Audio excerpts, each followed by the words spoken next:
जय हिंद आप सभी को। आज का दिन जान ही रहे हैं आप लोग कि संडे का दिन था और मैंने सोचा था कि मानवाधिकार आयोग के बारे में आप लोगों को पढ़ाया जाएगा, पर समय ना मिल पाने के कारण मैं रात को वीडियो शूट करूंगा। पर अभी आप लोगों के लिए मैं एक टेस्ट बना करके लाया हूं। सोचा हूं 20 प्रश्नों का ऐसा क्विज बनाऊं कि आप लोग उसमें से कितना कर पाते हो। यह जो क्विज है ये यूपीएसआई के लेवल का ही लगभग है। तो आप लोग बताइएगा कि यह क्विज में कितना आपका प्रश्न सही हुआ, और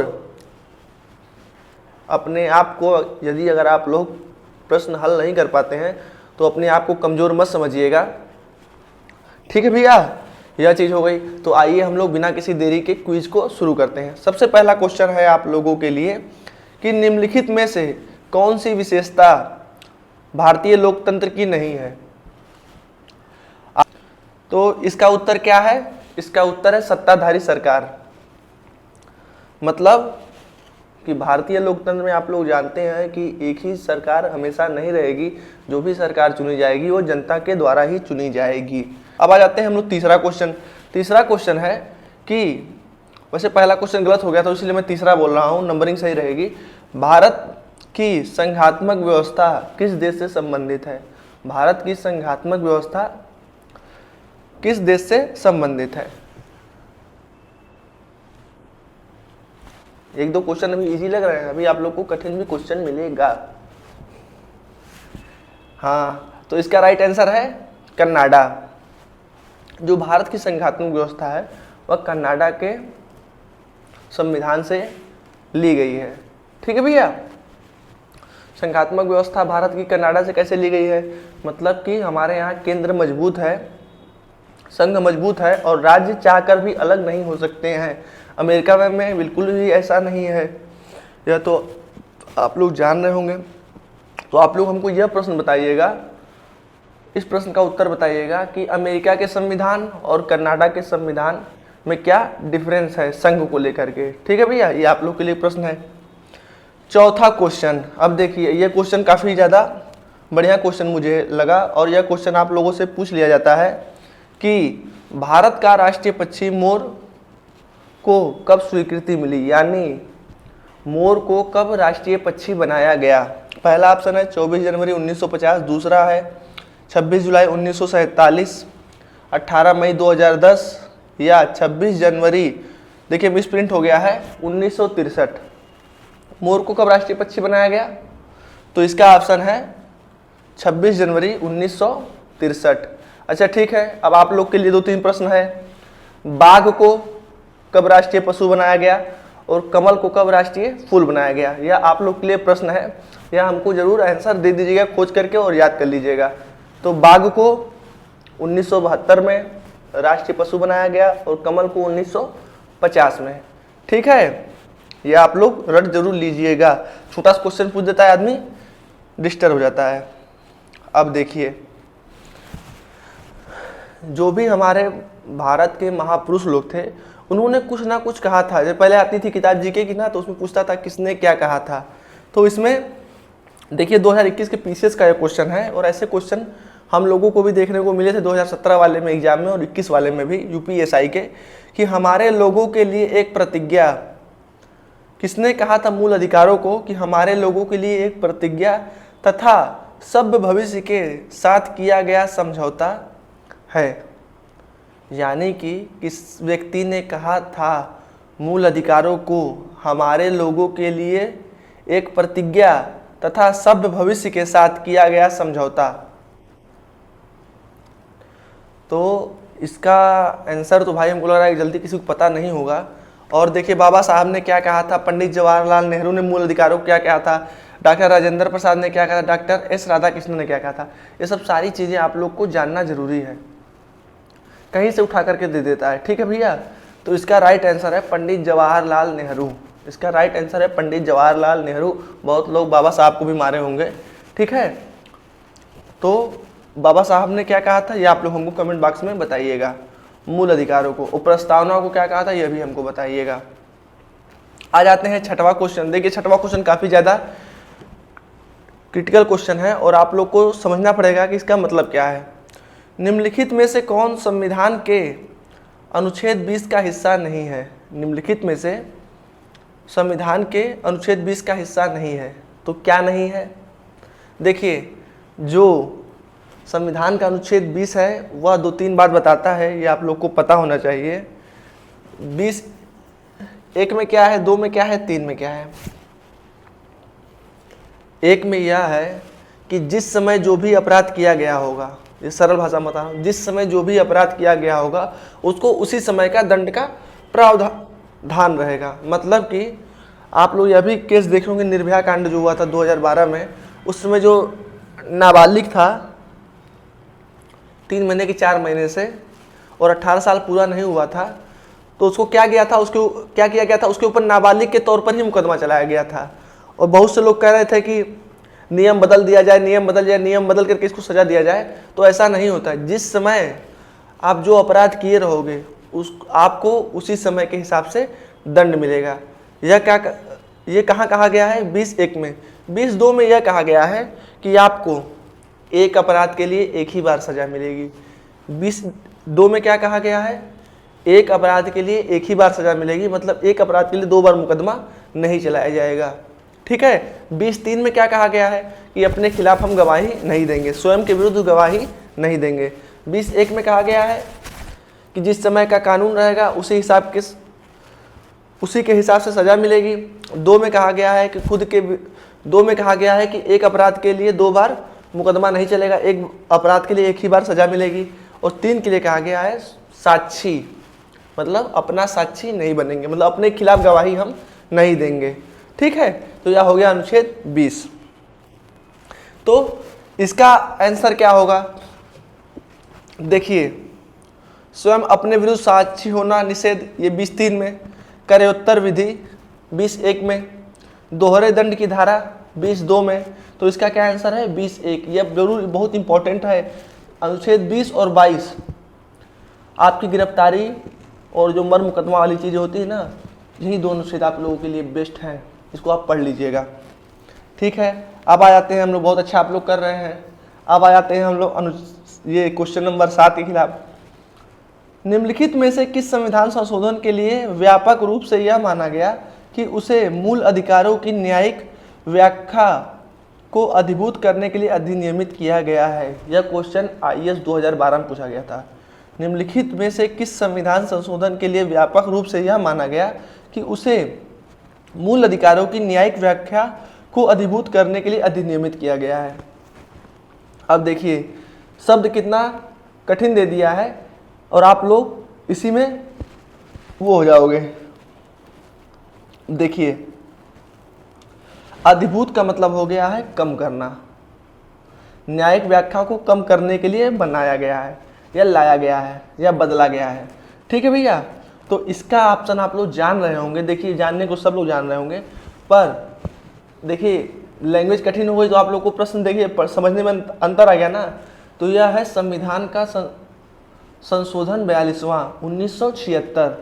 अच्छा, 42वां संविधान संशोधन याद करने का सबसे अच्छा तरीका क्या है? 4 + 2 6 आता है ना, लास्ट में देखिए 1976, और 4 + 4 1978, लास्ट में 8 आता है। तो ऐसे हम याद कर लेते हैं। ठीक है, और आप लोग जान रहे हैं कि संविधान का जो संशोधन 42वां है वह लघु संविधान भी कहा जाता है। और इंदिरा गांधी जी ने उसमें इतने संशोधन किए। और आप बताइएगा कि 1976 में जब प्रस्तावना का संशोधन किया गया और क्या क्या चीज़ों का संविधान में संशोधन किया गया था 42वें के माध्यम से, कमेंट में जरूर दीजिएगा। ठीक है, और जब प्रस्तावना का संशोधन किया तो उसमें क्या क्या चीज़ें जुड़ी थी, यह आप लोगों के लिए क्वेश्चन है। अनुच्छेद 39 में भी संशोधन किया गया था, यह भी देख लीजिएगा। राज्य के नीति निर्देशक तत्व के कौन कौन से अनुच्छेदों में किया गया था संशोधन 42वें के माध्यम से, यह बताइएगा। अब आप लोग के लिए प्रश्न है कि संविधान का जो पहला संशोधन है वो उसमें क्या था, और संविधान का 86वां संशोधन था उसमें क्या था। ठीक है, पहला संशोधन आप लोग बताइएगा किस ईयर हुआ था और उसमें क्या क्या चीज़ें जोड़ी गई थी, यह आप लोग के लिए प्रश्न है। और ऐसे UPSI में क्वेश्चन बनते हैं। ठीक है, आ जाते हैं अब हम लोग क्वेश्चन नंबर 8 में।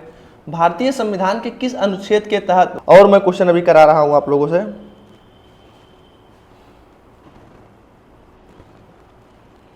आ जाते हैं हम लोग क्वेश्चन नंबर 9 में। क्वेश्चन नंबर कह रहा है कि किसको मौलिक अधिकारों को लागू करने की शक्ति दी गई है। किसको मौलिक अधिकारों को लागू करने की शक्ति दी गई है? भारत के सभी न्यायालयों को, संसद को, राष्ट्रपति को या सर्वोच्च एवं उच्च न्यायालय को? देखिए काफ़ी अच्छा क्वेश्चन है यह। ये किसको मौलिक अधिकारों को लागू करने की शक्ति दी गई है?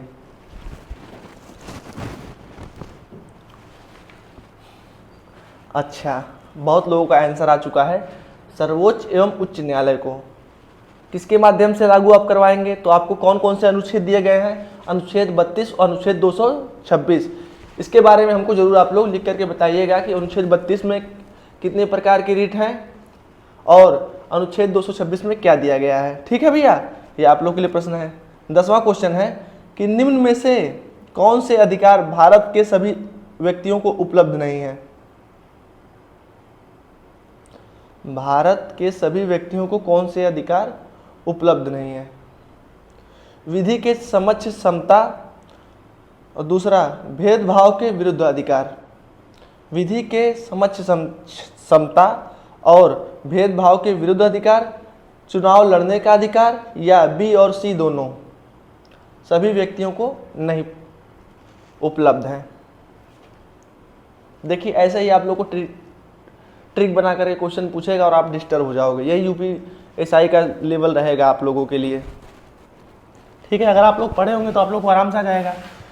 देखिए विधि के समक्ष समता क्या होती है और भेदभाव के विरुद्ध अधिकार क्या होता है। विधि के समक्ष समता जो दी गई है वो अनुच्छेद 14 में दी गई है और भेदभाव के विरुद्ध अधिकार जो दिया गया है वह 15 में दिया गया है।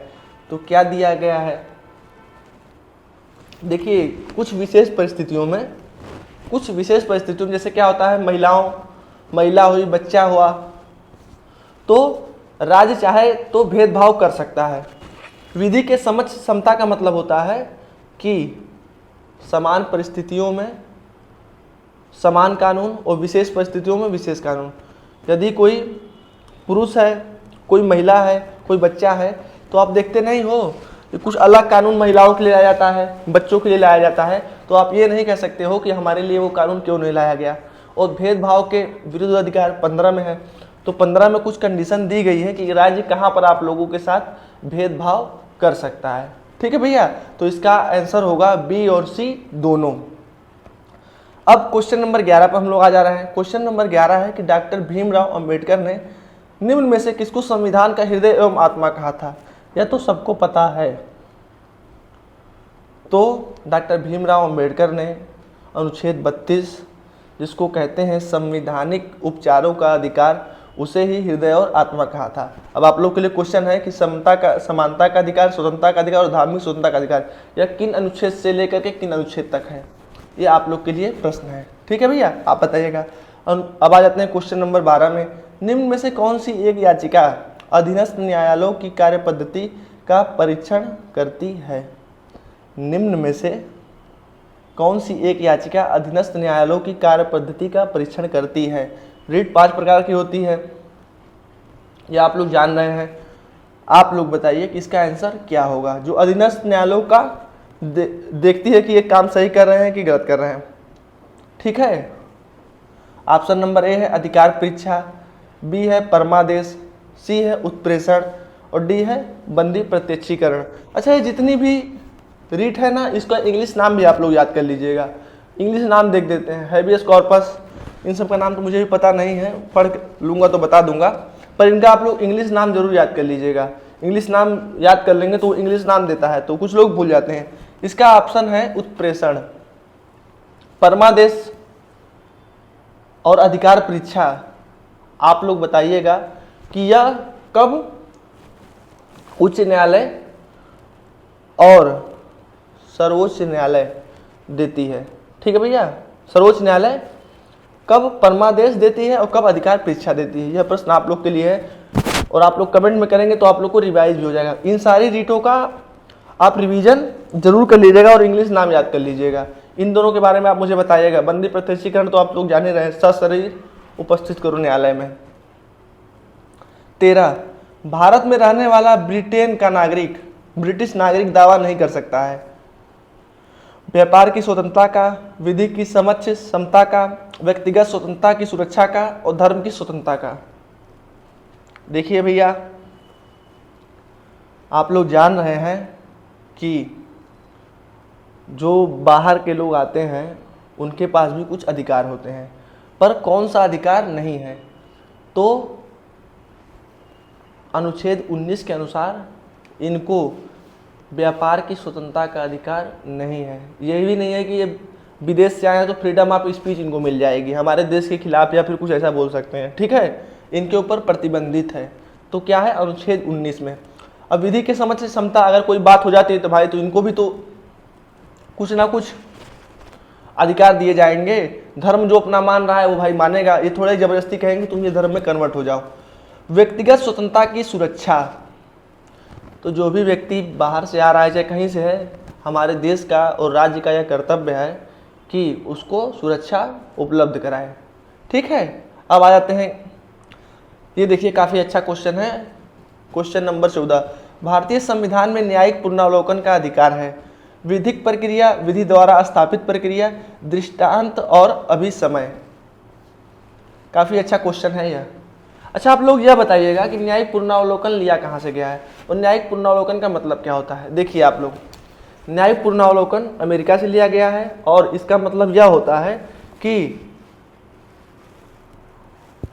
कोई भी जो कानून बनेगा वह संविधान के नियम के हिसाब से ही बनेगा। इसकी जांच कौन करेगा? इसकी जांच न्यायालय करेगा।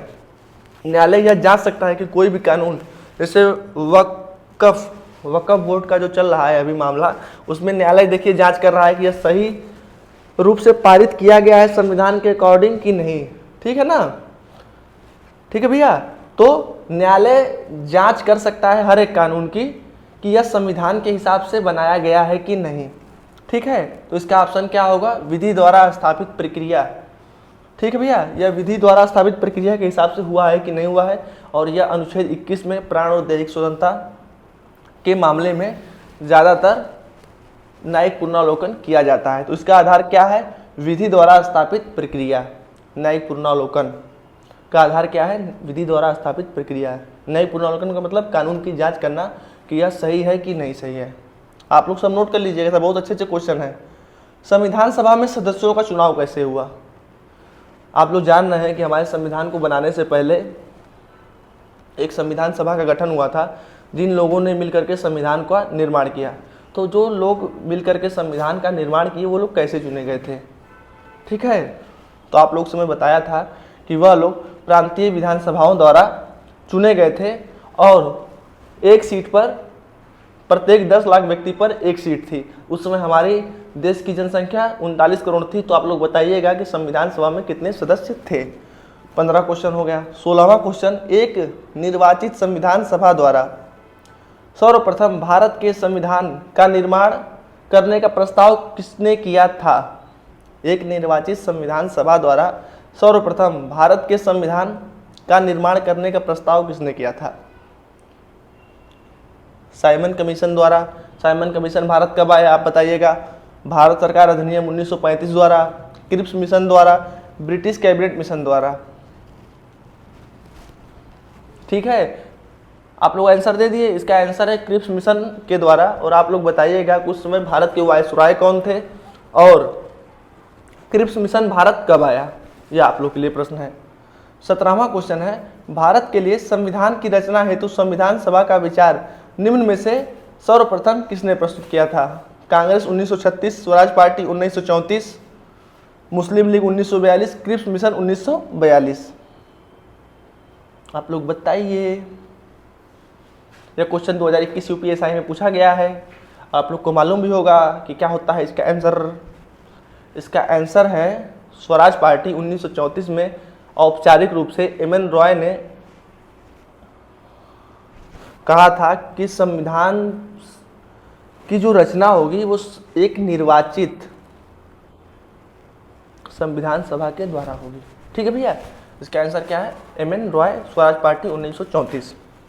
18वां क्वेश्चन है, संविधान सभा में वयस्क मताधिकार को 15 वर्ष के लिए स्थगित करने की बात किसने कही थी? संविधान सभा में वयस्क मताधिकार को 15 वर्ष के लिए स्थगित करने की बात किसने कही थी? राजेंद्र प्रसाद, जवाहरलाल नेहरू, मौलाना कलाम आज़ाद और अंबेडकर जी ने। बहुत अच्छा क्वेश्चन है यह, इसमें आप लोग भटक जाओगे और नहीं बता पाओगे, ऐसे ऐसे क्वेश्चन उठाए जाते हैं आप लोगों से। यह क्वेश्चन है यूपीएसआई के लेवल का। संविधान सभा में वयस्क मताधिकार को 15 वर्ष के लिए स्थगित करने की बात किसने कही थी? तो मौलाना कलाम आज़ाद ने कही थी, जो कि शिक्षा मंत्री भी थे, आप लोग जान रहे हैं। तो इनका यह मानना था कि भारत अभी नया नया आज़ाद हुआ है, नया नया आज़ाद हुआ है, यहाँ शिक्षा नहीं है, जागरूकता नहीं है, तो तत्काल इन लोग को वोट देने का अधिकार अगर दे दिया जाएगा तो यह लोग सही सरकार नहीं चुन पाएंगे। ठीक है, यह लोग सही सरकार नहीं चुन पाएंगे। तो मौलाना कलाम आज़ाद ने कहा था कि 15 साल तक वयस्क मताधिकार ना दिया जाए, उसके बाद इनको दे दिया जाएगा। यह हो गया। अब 19वां क्वेश्चन है, भारतीय संघवाद को सहकारी संघवाद किसने कहा था? भारतीय संघवाद को सहकारी संघवाद किसने कहा था? देखिए भैया, दो लोग हैं, 2-3 लोग हैं जो हम लोग हमारे संविधान के बारे में बहुत बोलते हैं।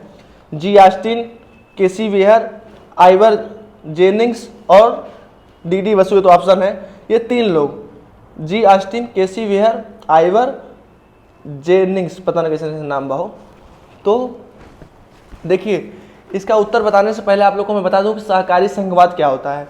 सहकारी संघवाद यह होता है कि केंद्र और राज्य आपस में मिलकर के काम करेंगे या किसी भी विषय पर लड़ाई नहीं करेंगे। अगर किसी विषय पर लड़ाई होती है तो आप लोग जान रहे हैं कि सारे विषय बांट दिए गए हैं। राज्य सूची का विषय अलग कर दिया गया है, संघ सूची का विषय अलग कर दिया गया है, समवर्ती सूची का विषय अलग कर दिया गया है, और अंतर्राज्यीय विवाद जब होगा तो अनुच्छेद 263 के हिसाब से उसका भी निपटारा हो जाएगा। ठीक है ना? तो केंद्र और राज्य साथ मिलकर काम करें, यही सहकारी संघवाद है। और इस क्वेश्चन का आंसर है ए, जी ऑस्टिन। जी ऑस्टिन ने कहा था कि भारत का संघवाद सहकारी संघवाद है। 20वां क्वेश्चन है कि न्यायिक पुनरावलोकन की व्यवस्था कहाँ है?